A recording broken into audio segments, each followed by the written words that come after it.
दोस्तों, जिस तरीके से नेपाल में प्रो मोनार्की प्रोटेस्ट होते चले जा रहे हैं, वहां पर एक सवाल बार बार उठता दिखाई पड़ रहा है और वो ये है कि क्या पहले कभी नेपाल भारत का हिस्सा हो सकता था। दूसरा, क्या नेपाल में इस टाइम पे प्रोटेस्ट हो रहे हैं वो पूरा का पूरा भारत स्पॉन्सर्ड कर रहा है। तीसरा, नेपाल इंडिया रिलेशन में चाइना की एंट्री किस तरीके से हुई। ये सारे सवाल ऐसे हैं जो कि हर एक इंडिविजुअल जानना चाहता है, क्योंकि आज के जो हालात हैं वो कुछ इस तरीके से डेवलप हो रहे हैं कि नेपाल में एक ऐसा सेंटिमेंट है जो ये चाहता है, या फिर हम कहें एक ऐसा माइंडसेट है जो ये चाहता है कि नेपाल में एक बार फिर से मोनार्की की एंट्री हो और साथ ही साथ एक हिंदू राष्ट्र भी वहां पर बना दिया जाए।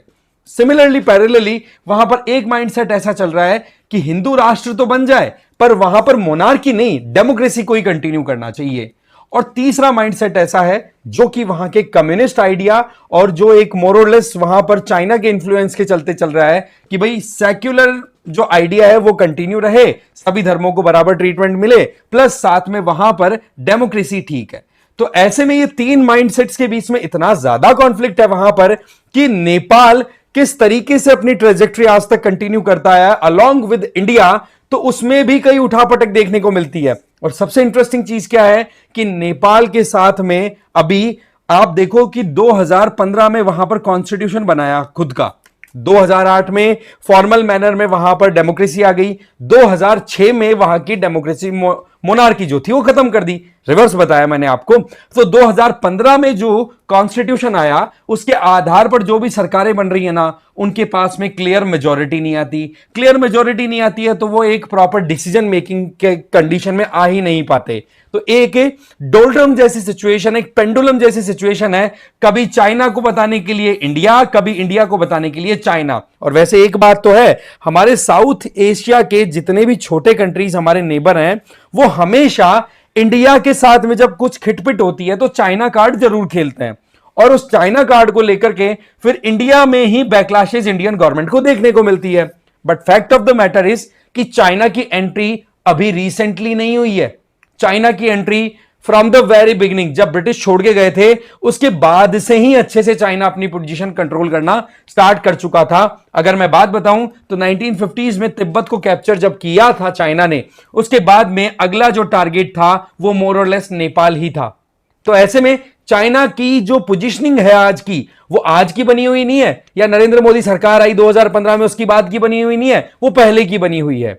पूरा डिटेल में समझेंगे कि ये चाइना कार्ड का क्या मतलब निकलता है, इसके अलावा किस तरीके से वहां पर ये फोर्सेस काम करती हैं, कैसे नेपाल इतना अनस्टेबल है, क्यों वहां पर डेवलपमेंट इतना नहीं हो पाता, पूरा डिटेल में समझने की कोशिश करेंगे। और साथ ही साथ एक बड़ा जो क्वेश्चन था कि क्या नेपाल इंडिया का हिस्सा बन जाता, जानेंगे पूरा डिटेल में। बट आगे बढ़े उससे पहले एक तो आप मुझे फॉलो कर सकते हैं इस क्यूआर कोड को स्कैन करके टेलीग्राम पर। दूसरा, यूपीएससी फाउंडेशन कोर्सेज रन कराए जा रहे हैं PWNIS की तरफ से, और प्रतिज्ञा दिवस के उपलक्ष्य पर जो आपको ऑफर्स दिए गए थे उनकी डेट को अब एक्सटेंड कर दिया गया है। जैसा कि मैं ऑलरेडी बता चुका हूं, रिक्वेस्ट आई थी, सरकमस्टांसेस देखी गई कि इनको कैसे अफोर्डेबल बनाया जाए। तो सिंपल है, आपको जब भी इनमें से कोई कोर्स आप परचेज करते हैं, चाहे 1 साल का प्लान लो 2026 के अकॉर्डिंग, 2 ईयर का प्लान लो 27 के अकॉर्डिंग, 3 ईयर प्लान लो अगर आप कॉलेज में जा रहे हो और आप 2028 में एग्जाम देना चाहते हो, तो आपको ज्यादा कुछ नहीं करना।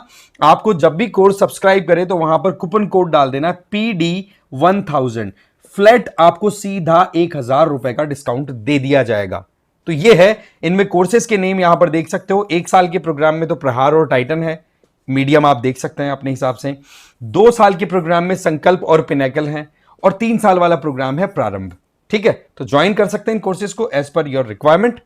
तो बात कुछ ऐसी है कि साउथ एशिया में जो छोटे कंट्रीज है ना, वो हमेशा से एक तरीके का बिहेवियर शो करते दिखाई पड़ते हैं, चाहे फिर वो श्रीलंका हो, अभी बांग्लादेश का भी देख लो, पाकिस्तान तो हमेशा से ही करता आया है, भूटान को आप छोड़ दीजिए, बाकी नेपाल को भी आप देख सकते हैं। ये वो कंट्रीज हैं जो कि इंडिया के साथ में रिलेशन मेंटेन करके चलते हैं, तब तो इनको लगता है कि इंडिया एक बिग ब्रदर का रोल प्ले करता है, अपनी मनमानी करने की कोशिश करता है, और वहीं पर इनको अपने खुद के इंटरेस्ट इंडिया की तरफ से फुलफिल होते नहीं दिखते हैं, तो फिर ये चाइना कार्ड खेलना स्टार्ट कर देते हैं, और ऐसे में इन देशों को खुद को नुकसान होता है। जैसे कि अभी लेटेस्ट अगर देखें तो इंडिया को सबक सिखाने के लिए बांग्लादेश में प्रोटेस्ट होते हैं, शेख हसीना की सरकार गिरा दी जाती है, अपने इंफ्रास्ट्रक्चर को वहां के लोग तोड़ देते हैं। अब इसका खामियाजा किसको भुगतना पड़ा? क्या इंडिया की इकोनॉमी डाउन गई? नहीं ना। किसको नुकसान हुआ? बांग्लादेश को नुकसान हुआ। तो ऐसी परिस्थितियों में आप अगर अपने पड़ोसी पे गुस्सा निकालना चाहते हो और वो भी अपने घर को जला करके, तो ये कौन सा गुस्सा निकालने का तरीका हुआ? ऐसा ही कुछ नेपाल में बहुत बार देखा जा चुका है और हर बार इंडिया को सेंटर में ले आते हैं और उसके बाद में फिर बातचीत होनी ऐसी स्टार्ट हो जाती है कि मानो कि इंडिया की वजह से ही वहां पर प्रॉब्लम हो रही है।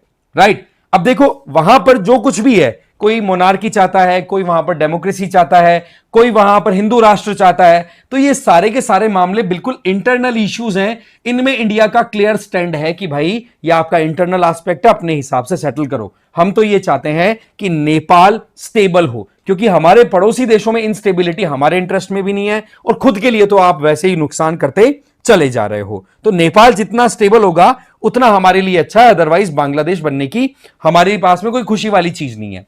अब आप देखो कि रीसेंट टाइम में इंडिया और नेपाल रिलेशन जिस तरीके से चले हैं उसमें एक एस्पेक्ट आता है 2015 में, जैसे कि नेपाल में नया कॉन्स्टिट्यूशन बना। उस कॉन्स्टिट्यूशन में नेपाल के सदर्न रीजन में रहने वाले होते हैं मधेसीज, और मधेसीज जो हैं वो यूपी और बिहार वाले जो लोग हैं उनके साथ में अपनी रोटी बेटी का वो जो रिलेशन है वो मेंटेन करके चलते हैं। तो इनके लिए मोर और लेस ये बॉर्डर मैटर नहीं करती है। और सिंपल बात कहें कि इंडिया नेपाल बॉर्डर इतना पोरस है कि यहां पर सिक्योरिटी एस्पेक्ट को छोड़ करके बाकी चीजें बड़ी एकदम स्मूथ फ्लो में रहती है। लोगों का आना जाना, रिश्तेदारी बनाना वो बिल्कुल नॉर्मल है और इस बात को मोर और लेस हम रिकॉग्नाइज करके भी चलते हैं। तो हो क्या रहा था कि 2015 में जब कॉन्स्टिट्यूशन नेपाल का तैयार हुआ तो वहां पर जो मधेश वाला रीजन है, यहां पर मधेसीज रहते हैं ना, इन लोगों के इंटरेस्ट को प्रोटेक्शन जब नहीं मिली तो मधेसीज यहां पर आ गए रोडों पर और इन्होंने लगाना शुरू कर दिया ब्लॉकेड। ब्लॉकेड की वजह से यहां से जो भी व्हीकल्स जा सकते थे, जो भी ट्रांसपोर्टेशन गुड्स का इनका ट्रेड होता था इंडिया के थ्रू नेपाल में, तो उसमें क्या हुआ, एक तरीके की अड़चन आने लग गई। अब ऐसे में क्या हुआ कि इंडिया के ऊपर नेपाल की तरफ से ब्लेम आने लग गए कि जी इंडिया इस तरीके से मधेसियों को प्रमोट कर रहा है कि आप अपनी सरकार के खिलाफ में खड़े हो जाओ। अब ऐसे में इंडिया को लेकर के वहां पर एक ऐसा माइंडसेट हो गया कि इंडिया हमारा दुश्मन है और वहां पर उन्होंने फिर चाइना के साथ में अपनी एंगेजमेंट और बढ़ाने की कोशिश की। बट यहां पर प्रॉब्लम किसने क्रिएट कर दी? चाइना और नेपाल के बीच की ज्योग्राफी ने, जहां पर बहुत ही हाई रेंज वाले हिमालयाज प्रेजेंट है। अब उसको थोड़ा सा रिपेयर करने की कोशिश मजबूरी बन जाती है नेपाल की, और वहां पर नेपाल की तरफ से पूरी कोशिश की जाती है कि इंडिया से बातचीत कर ली जाए। जैसे कि अभी रिसेंट बिम्स्टेक की मीटिंग होती है थाईलैंड में और वहां पर केपीएस ओली शर्मा जो कि नेपाल के प्राइम मिनिस्टर हैं, वो बातचीत करते हैं हमारे प्राइम मिनिस्टर मोदी जी से, बट बातचीत का कोई आउटकम अच्छे से पॉजिटिव निकलता नहीं है। कारण क्या है कि एंटी इंडिया सेंटिमेंट्स को लेकर के वहां पर वोट बैंक का एक अच्छा जुमला चलता है अगर हम नेपाल की बात करें। तो ऐसा सिनेरियो जो है वो मोर और लेस आप कहोगे कि इंडिया और नेपाल के बीच में बड़ा गैप क्रिएट कर देता है। इसको लेकर के कई और एस्पेक्ट्स भी हमें समझने होंगे, जैसे कि अभी रिसेंट टाइम में जो मोनार्क हैं ज्ञानेंद्र, अभी मोनार्क तो नहीं बोलेंगे, ठीक है, सत्ता में नहीं है, बट यस एक तरीके से अपने पीछे अच्छी खासी फॉलोइंग लेके चलने वाले इंडिविजुअल है ज्ञानेंद्र।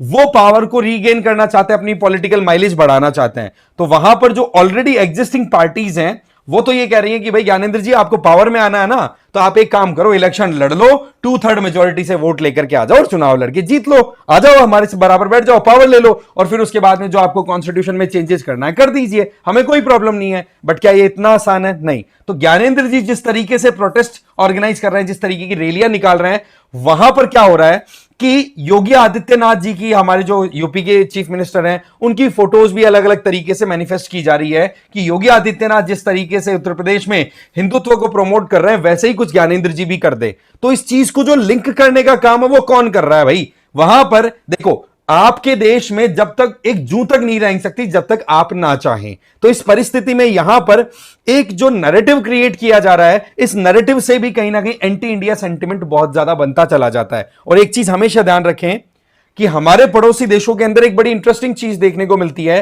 कि इंडिया को गाली दे लो, आप अपने आप को राष्ट्रवादी कहला दो। सिंपल सी बात, ये इन्होंने अपना सेट कर रखा है। और ये जो कॉन्सेप्ट है यूं लगता है जैसे कि पाकिस्तान से कहीं से इन्होंने लर्न कर लिया हो कि इंडिया को गाली दे दो, लोग हमारे फॉलोवर हो जाएंगे और हमें कुछ भी कहने की, सोचने की जरूरत नहीं पड़ेगी। तो ये जो चीजें होती है ना, ये फिर बाद में रिलेशनशिप के ऊपर बहुत नेगेटिव असर डालती हैं। तो इन चीजों पर थोड़ा सा एक होता है ना कि काम करना बहुत ज्यादा जरूरी है देशों को मिलकर के।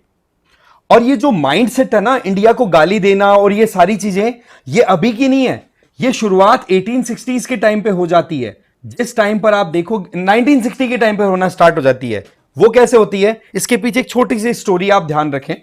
नेपाल में पहले एकदम प्रॉपर इलेक्शन होकर के और वहां पर प्राइम मिनिस्टर और ये बनना गवर्नमेंट बना कर रही थी, ठीक है। तो जब कोइराला सरकार आई थी, ठीक है, तो उस टाइम पर मोनार्क थे महेंद्र। तो महेंद्र जो थे ना, उनका ये सोचना था कि कोइराला जो है, जो कि नेपाली कांग्रेस के लीडर थे, उनको मोर और लेस भारत सरकार का सपोर्ट मिलता है। तो ऐसी परिस्थितियों में कोइराला जो है, उन्होंने चाइना के साथ में अपनी, कोइराला क्या, वहां पे मोनार्क जो महेंद्र थे, उन्होंने चाइना के साथ में अपनी एंगेजमेंट बढ़ा करके कम्युनिस्ट एक आइडिया जो था वो अपने देश में भी फ्लॉट करवा दिया। इसका मतलब मोनार्क और जो कम्युनिस्ट हैं वो मोर और लेस इस तरीके से काम करते हैं कि जो एक दूसरे को पसंद तो नहीं करते, बट मजबूरन उनको साथ आना पड़ता है कि हम साथ नहीं आएंगे तो फिर बाद में हमारे हाथ में पावर नहीं होगी। तो आप क्या देखते हो कि जो कोइराला सरकार थी उसके गिरने के बाद में आप यहां पर देखोगे कि इंडिया का एक तरीके से एंटी डेमोक्रेटिक जो माहौल बना था नेपाल में, उसके लिए इंडिया के मन में एक तरीके से सिंपैथी थी कि यार इस तरीके से आप मोनार्की बेसिस पे कू कैसे करा सकते हो। भाई सिंपल बात है, इलेक्शन हुए, 2/3 मेजोरिटी इन्होंने गेन कर ली, वहां पे सरकार बन गई। फिर उसके बाद में मोनार्क महेंद्र अपने हाथ में पावर ले लेते हैं, हिंदू राष्ट्र डिक्लेयर कर देते हैं, कम्युनिस्ट आइडिया जो चाइना में राइज हो रहा था उसके साथ में अपनी एंगेजमेंट बढ़ानी स्टार्ट कर देते हैं, कम्युनिस्ट आइडिया नेपाल में भी फ्लॉरिश होने लग गया। तो इस तरीके से वहां पर ऑलरेडी इस तरीके का माहौल बना हुआ है कि ठीक है, सरकार कोई भी हो, अगर वहां पर अपनी माइलेज गेन करनी है तो आप इंडिया को सेंटर में ले आओ और अपना काम कर लो। ये एक तरीके का माइंडसेट वहां पर देखने को मिल जाता है। इसके लिए एक छोटा सा एग्जांपल मैं बताऊं। जनरली इंडियंस के दिमाग में रहता है कि मोनार्क अगर रहते हैं तो वो मोर और लेस फेवर करते हैं कि भाई इंडिया के फेवर में। ऐसा कुछ नहीं, आप समझिए। 2005 में ज्ञानेंद्र जो थे, ठीक है, उनके द्वारा पावर गेन कर ली जाती है, ठीक है, 2005 में। और उनके द्वारा फिर बाद में सार्क में चाइना की एंट्री की बात कर दी गई थी। अब आप इस बात से समझ जाइए कि कितना वो लोग इंडिया के फेवर में सोचते हैं, क्योंकि एक तरीके से चाइना की एंट्री इंडिया को इरिटेट करेगी, बट वही चीज है कि हां जी हमें तो करना है, ठीक है। तो इस तरीके से यहां पर एक ये एंगल भी आता है कि क्यों इस तरीके का मैकेनिज्म वहां पे चलता है। अच्छा, एक बड़ी इंटरेस्टिंग चीज, ये सारा जो एंटी इंडिया वाला आइडिया अगर हम देख रहे हैं वो मोर और लेस वहां की पॉलिटिकल एलिट्स ही के दिमाग में है। लोकल जो कॉमन नेपाली है वो तो रोटी बेटी का रिश्ता मेंटेन करके चलता है भाई। वो इंडिया के बारे में अगेंस्ट में एंटी नहीं सोचता है, उनको सोचने के लिए मजबूर किया जाता है कि देखो इतना बड़ा देश है, बिग ब्रदर का रोल प्ले करता है जो कि हमारे अगेंस्ट में है। तो वो जो चीजें होती है ना, वो मोर और लेस एक माहौल बना देती हैं कि भाई क्या इंडिया अपने पास के देशों को एकदम गबन कर जाएगा, खा जाएगा। और इस तरीके के स्टेटमेंट फिर हमारे देश की तरफ से भी कई बार पॉलिटिकल लीडरशिप की तरफ से निकल जाते हैं कि हाँ भाई, वो एक जमाना था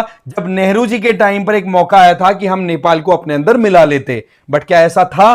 क्या ऐसा सोचा गया था? क्या ऐसे पॉसिबिलिटी आई थी? मोर और लेस उससे रिलेटेड कोई भी एक ऑथराइज्ड डॉक्यूमेंट अभी अवेलेबल नहीं है, बातें चाहे कितनी भी फ्लॉट कर दी जाए।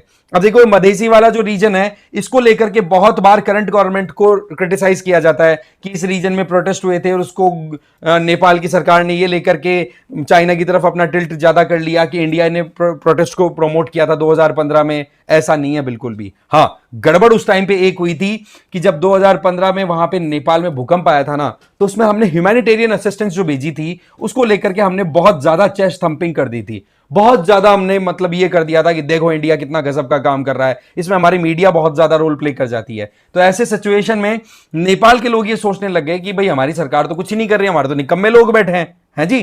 तो वो जो चीज थी ना, उसको फिर बाद में वहां की कम्युनिस्ट गवर्नमेंट और वहां की जो कॉलिशन की जो सरकारें हैं, कम्युनिस्ट पार्टी और कॉलिशन की जो सरकारें हैं, उन्होंने फिर बाद में अपने आप को इंडिया से दूर करना भी स्टार्ट कर दिया। रही सही में ये मधेसी रीजन वाला जो ब्लॉकेड लगा था, उस वजह से भी नेपाल और इंडिया रिलेशन में तलखी आई थी, जो कि अभी नेपाल मोर और लेस समझ भी रहा है उन चीजों को, क्योंकि चाइना कितना हेल्प करेगा भाई। आप तीन तरफ से इंडिया से आप घिरे हुए हो और चौथी तरफ आप देखोगे तो चाइना से आपकी कनेक्टिविटी है through Tibet, but fact of the matter is कि इधर आपके हिमालय भी प्रेजेंट है, जो कि एक अपने आप में बैरियर का काम करता है, फिजिकल बैरियर का। उसको आप ओवरकम कर लेंगे, बट नेचर इज नेचर, कब क्या कर दे, ठीक है। तो इस तरीके के सिनेरियोज जो हैं वो बने हुए हैं।